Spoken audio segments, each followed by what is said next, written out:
5 mini case studies, criminals at work.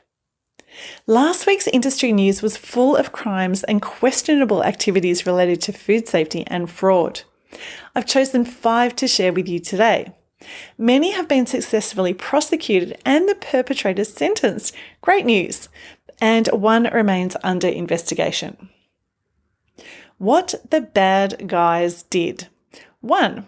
Obstructed a food crime investigation officer who was trying to conduct an unannounced audit.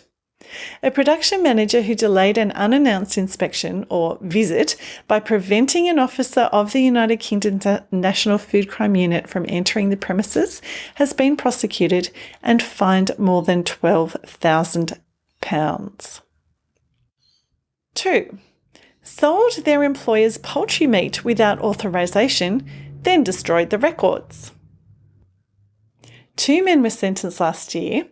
They were sentenced recently after last year pleading guilty to the theft of £300,000 worth of chicken from their employer, Two Sisters Food Group in the UK.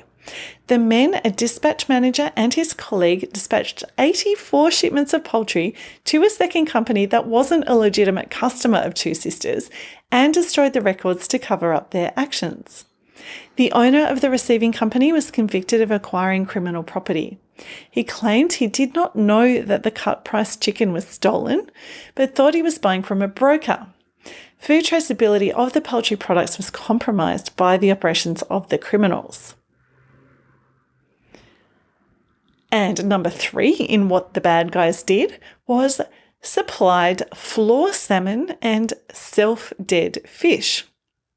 Employees of the Norwegian Salmon Company engaged in a systematic operation that they concealed from the company's owners. The operation involved multiple sales of frozen salmon that wasn't fit for consumption to certain customers who were aware of the status of the products.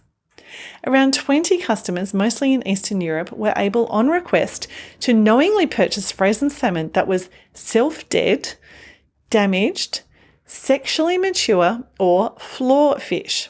Such sales and exports contravene the company's policies and national regulations.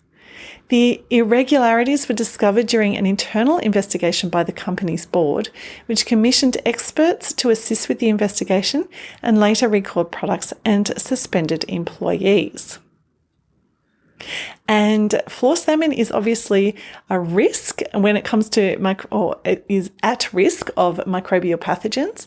And if you take a look at issue 91, I've got a post about how does salmonella get into seafood and including coming out of drains and getting onto food contact surfaces. Number 4 in what the bad guys did is allegedly added lead chromate while processing cinnamon. A man or company, and forgive me, I know I sound like I'm going on about this one, but we do have some new information here.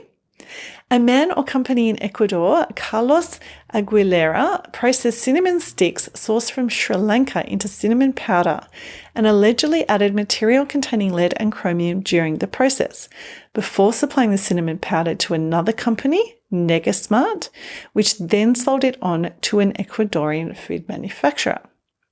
The food manufacturer made millions of packages of apple cinnamon purees and applesauce pouches for US brands, and they've been linked to hundreds of cases of lead poisoning in the USA. The latest information from the US FDA on this case states that Ecuadorian officials tested the cinnamon sticks from Sri Lanka and found them to be free of lead. The US FDA found extremely high levels of lead and chromium in the powder produced by Carlos Aguilera, which suggests that Carlos Aguilera probably caused the adulteration. The processor is not in operation at this time. Number 5 in what the bad guys did. Endangered allergic consumers by selling potentially contaminated takeaway food after being warned of the risk by food safety officers.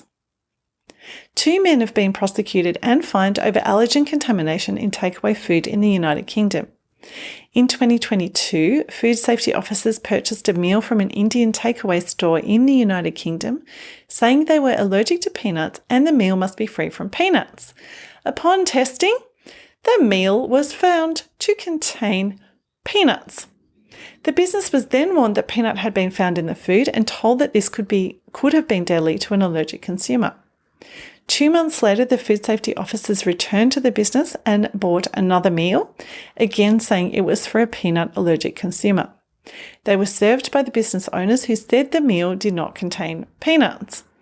Testing revealed the second meal also contained peanuts in a quantity that was unsafe for someone with a peanut allergy. The business owners were prosecuted and fined. And there are links to all the sources, as always, in the email and the post.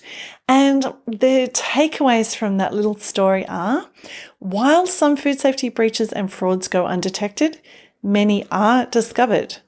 Individuals and companies are prosecuted and sentenced by the courts and fined significant sums. The business allegedly involved in the lead contamination of cinnamon is, and I quote, no longer in operation.